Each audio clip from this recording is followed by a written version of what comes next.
Hi everyone, I hope you're all well today. I hope you have had a great week. I today am going to do some card pulls, do some general readings, but I'm also going to be talking about psychic development, spiritual development, protection. I've been feeling really called to talk about this because I have had a lot of people coming to me and asking me about this over the last week or two. So I felt guided to really share this information that's been coming through about this. And it was really interesting because I was sitting here just tuning in and getting ready for today's show. I actually opened up a new deck of cards, which I'll be using today for the collective card pulls. And this card just came flying out the deck, which I'll start off with. I'll use this as the first, collective card reading. But it's very interesting. And this is just a really great, way of validating that when you are feeling guided to do something, you should always follow it, because I felt guided to speak on these subjects today. And then this card came flying out of the deck. And this card here is Ancient Amulets, and it says fortune, protection, skills, and possessions. It's actually a really beautiful deck, really nice card. And this card is speaking of psychic skills and protecting yourself spiritually. So this is really just confirming for me that this is something people may need to hear. So whoever is listening right now and you've been interested in developing your own ability, or it started to activate and you're not sure how to protect yourself, today is going to be the show to listen to. But I just want to channel a message from this card first and pass on what's coming through here. The very first thing I notice about this is the pendulum and the moon. So I feel like, collectively, or for a few of you or one of you listening today, you might be using the pendulum. Or if you don't know what a pendulum is, perhaps you're just wondering what other ways you can connect to spirit are. The pendulum is a really just another tool that we can use to communicate with spirit. So you use the pendulum for a yes or no answer. It can even give you a maybe. And if you actually get a pendulum board, it's not a Ouija board, it's a pendulum board, and it just has numbers 0 to 9 on there, and then it's got A to Z. So you can actually buy these boards and you can tune the pendulum in to give you specific answers. So you can attune it to swing, clockwise for yes, anti-clockwise for no.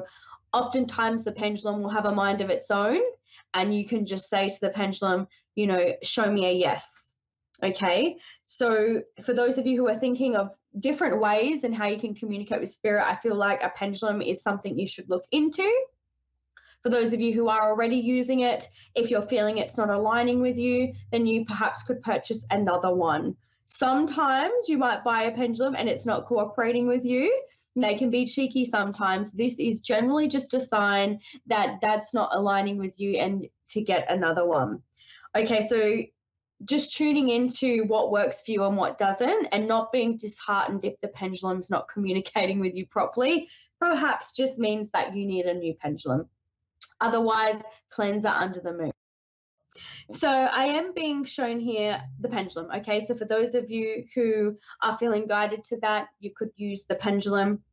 Also, if you're using the pendulum and you're finding that it's not cooperating with you, it doesn't mean that there's anything wrong with your ability. It could just mean it's time for a new pendulum. Okay.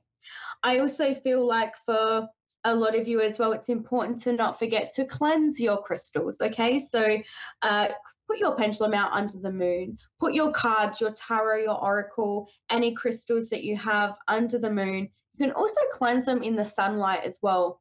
Okay, the sun is also a healing agent and a cleansing agent as well. So whatever aligns with you more, either the sun or the moon, just be very careful with selenite or a clear quartz under the sun, because it can have the potential to light up. Okay, so we want to keep the sunlight off of, the selenite off of the grass while it's under the sun. Just be careful of the heat.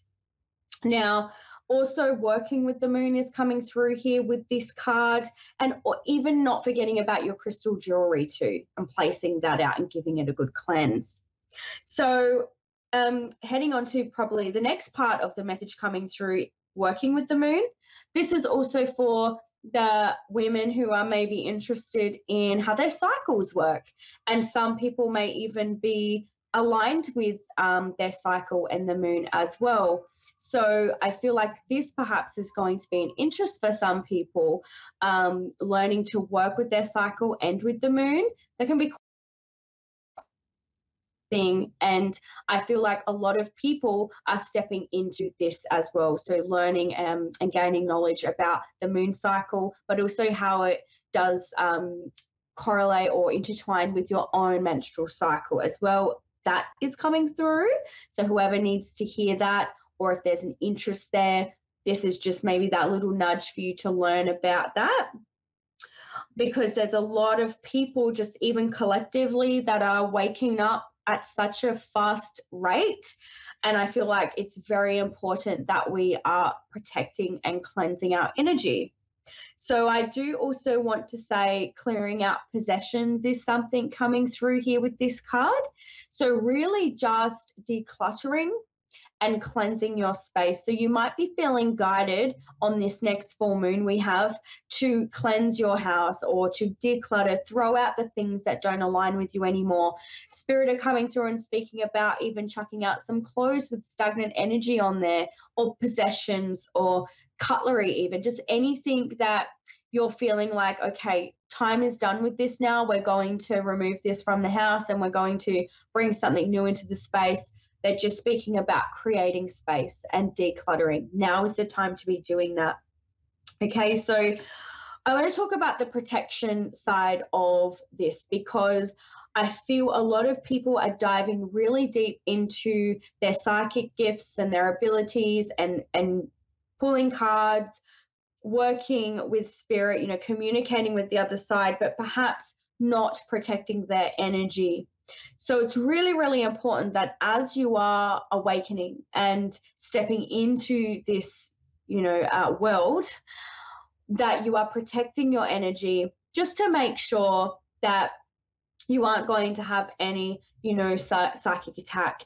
And we can protect ourselves as much as we want, and sometimes it might still happen, but we want to make sure we're setting those intentions that we're just allowing light into our space, and we are only allowing genuine energy into our space, especially when we are connecting to people who have passed.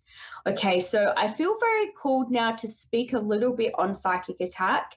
And this is also something that has been coming up a lot in the collective, and a lot of people have been asking me about this. So whoever needs to hear this, or maybe some of you are thinking, what is that? Essentially, a psychic attack is when negative energy can be put onto you. So this could just be something as simple. Somebody might say something not so positive about you, and that can then create what we would call like an attack.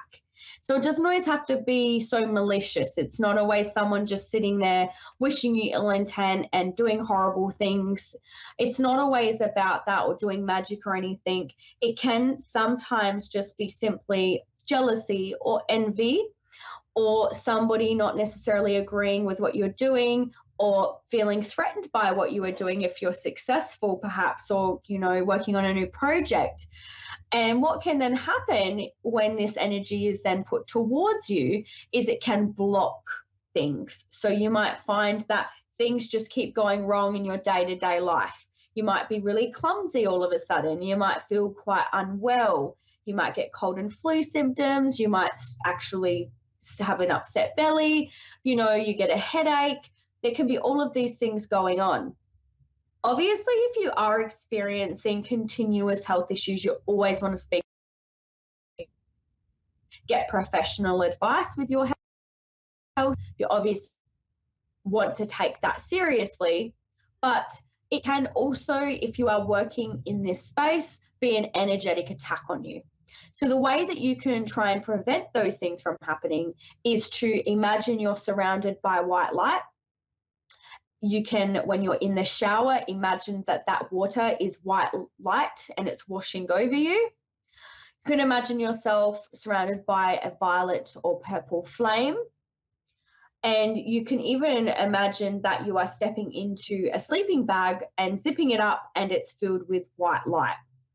So they're just very simple and quick tools that you can use to protect your energy and to be in that bubble of white light. And of course, you'd want to call upon Archangel Michael, because Archangel Michael is the angel of protection. So he will be able to help you and assist you in keeping any lower vibrational energies out of your space. And intention is very important. Just having the intention that you would only want to be interacting with energy that is good for your soul and energy that is going to raise vibrations, okay? Because you want to really have that intention that what you are doing is of light, all right?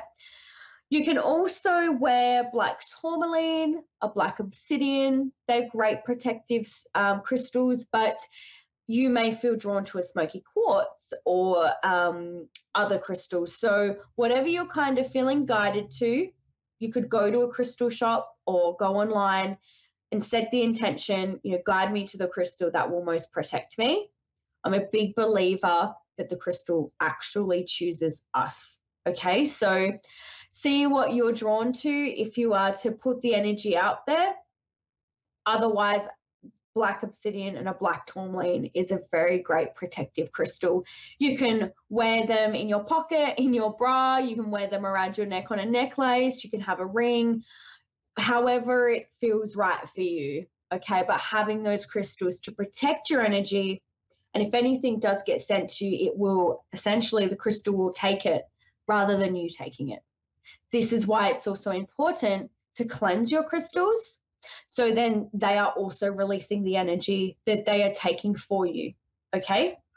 So there are a few ways you can protect yourself. When we talk of the cleansing, if you're doing a reading and you've imagined the white light around you, you've called in Archangel Michael, you've saged your space, you've saged your cards, you're all set up and you're getting ready to go. You've done a reading. Afterwards, then what happens?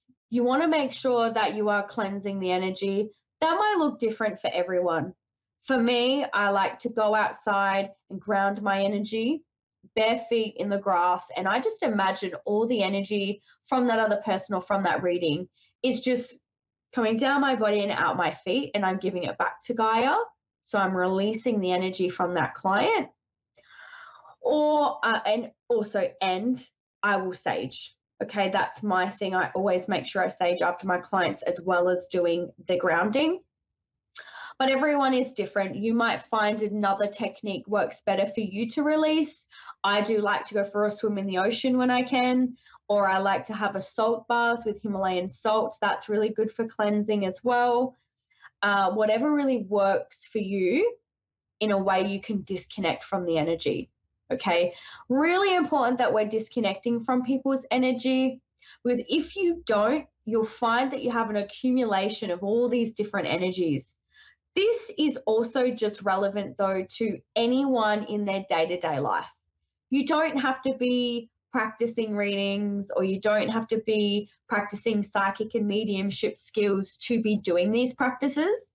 This is actually going to benefit you even if you're working at your job during the day, or if you're going and playing sports or being social with your friends, or you have a different business, whatever it is that you are doing, releasing the energy from the day is going to have a huge benefit to you. You'll feel lighter energetically. For me, when I am holding on to too much energy, I'll get a headache and I'll feel completely exhausted. As soon as I do these practices and I release and ground, the headache will almost instantly go away. And that's how I know I'm holding on to too much energy. I do also suffer from migraines or really bad headaches around the time, my cycle is here.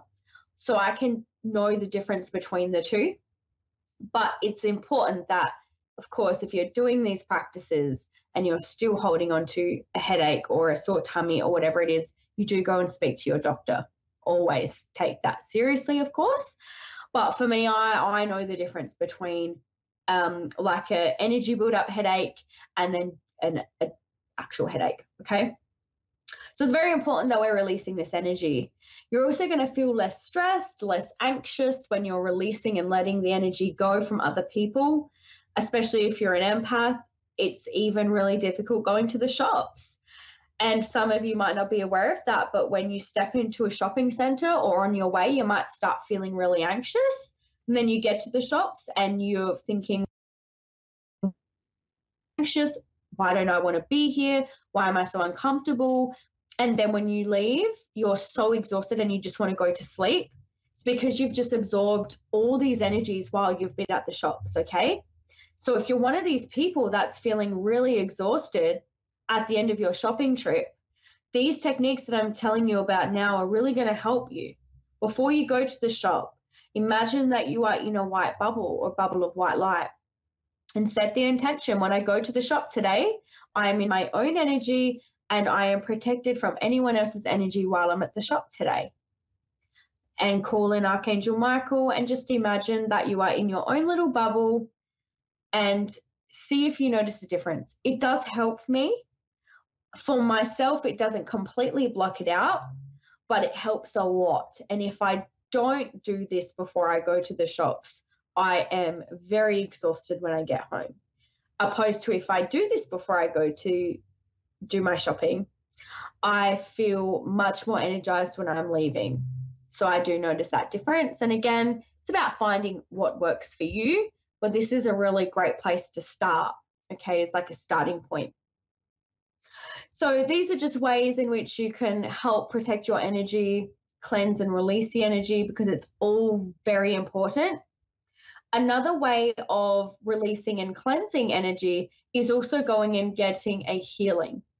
So that might be Reiki healing or a spiritual energy healing of some sort. That's also equally as important. They say the healer needs healing too. So for myself, I hold space for people. I try not to call myself a healer anymore. It's something very new I'm trying not to do, because I really believe that we just hold space for people to heal rather than, I'm going to wave my magic wand and heal you.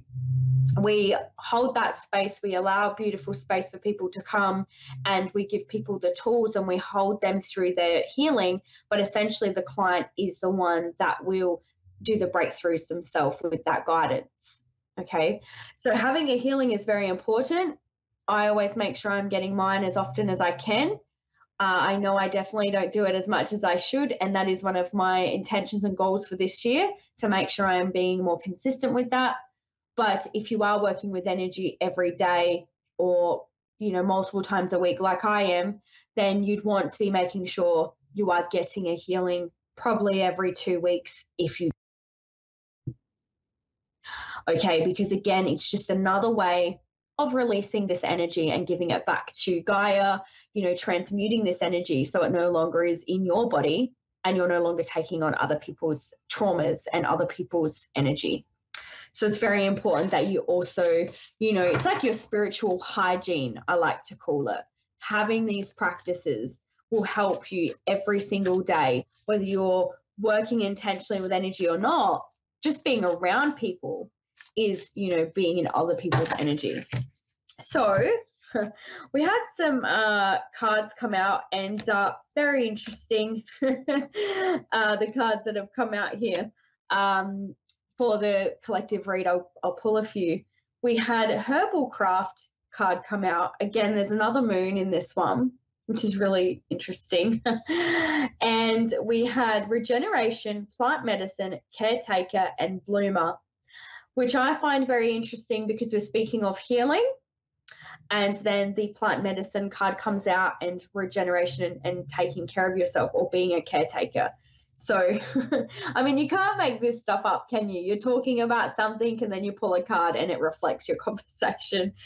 So I feel like the message in this card is there are going to be people who are interested perhaps in maybe going vegan, or working with plant medicine, or cleaning up their diet a little bit more, being more conscious of what you are eating, because essentially food is medicine. I also feel like there will be lots of people actually mixing, spells or potions, whatever you'd like to call them, for manifestation and abundance and love, and all of those things are coming through here, and really working with that, and working with herbs and spices even in the foods. There's a lot of energy around that, and finding ways in which you can take care of yourself and regenerate yourself too. I also feel like people are going to be gardening, like getting out in the garden, planting new things, physically planting things, but also from the energetic point of view, like planting seeds. So working on new projects, setting new goals, setting intentions, okay? So I feel like we're blossoming. We're getting ready. There's some of you that perhaps are about to see your projects blossom, and your plants and your fruit and veg garden, that might all be blossoming, or there's something here that's growing actually physically. But then we also have energetically the projects or the things you've been working towards are about to blossom. Okay, so there's going to be new things coming over the next couple of months here, or next couple of weeks even. Again, with the moon, which again is coming up quite a bit. So there might be some of you interested in astrology even. I love astrology. I think it's great. But some of you may also be finding you're interested in that too. Then we have the card here, Baraka, and it says power, strength, force, and expansion. This card does feel very powerful. And again, I was talking about the sun earlier, and we've got the sun here. And in the next card I'm about to read, we've got the sun again. So I was talking about the moon and the sun being cleansing and healing, and they come out in the cards. We're drawing down the sun, wildfire, divine masculine, magnificence, and witness. So this card feels very powerful. Again, we've got the plants here. I don't know if you can see them, but the flowers and plants. But this is also talking about reclaiming your power and feeling very powerful and expanding in your projects that you're working on, and your goals that you're achieving. Okay, so feeling stronger too, because perhaps you're going to be eating better, or taking your health more seriously, and that's going to be more of an important thing to you at the moment. So that's coming through quite strongly there. It's almost like you're going to be a force to be reckoned with. It's like, don't get in my way. I now have finally got it together, and I know what I want, and I'm not going to do, let anyone stop me or do what it takes. There's a lot of power and strength in this card. If you are feeling under the weather, if you're feeling a little bit disempowered, this is saying that remember your power, and your strength and your power is going to come back. We're reclaiming that here. And then we've got here, drawing down the sun. I feel as though these cards are very feminine energy, stepping into the masculine, because the masculine energy is more about structure and drive and getting things done, right? So now we're stepping into that real masculine energy, rather than being a bit flowy and okay, it'll happen when it happens. We're now like, it's happening, and we need to step into this masculine energy to get this done, and to also maintain what I've just built, and maintain these new goals here. So this is all going to be about really sitting in that power and feeling the success, and allowing yourself to feel that success. I also do feel in this card, though, we're going to be maybe meeting a male here, And I feel like it's going to be someone that will help you on your healing journey, someone that's going to come to you with a business idea. There's a masculine male energy here who's going to come into your life and help you on this journey. It might even be romantic, but it definitely feels like even the romantic partner will have something to do with your success and your business moving forward. So some of you may relate to that. And the last card is opening circle. Protection, ritual, lessons, and simplicity. So again, with the protection and the rituals, the spells, it's a bit of a theme today. You who are practicing, again, make sure you're protecting yourself. Use some of the advice I've given today if it aligns with you. There's a lot of you that will also be learning lessons. So as beautiful as your journey is going to be, there's here for you to learn, and it's more spiritual lessons and finding out who your true tribe is and who is really going to back you through this process. And I also want to say sometimes less is more. So whoever needs to hear that, especially in relation to business, know that less is more. So keep it simple, guys. Try not to overcomplicate it. Okay, guys, that is enough from me this week. Thank you so much for joining me. I hope you all have an awesome day or awesome night wherever you are in the world.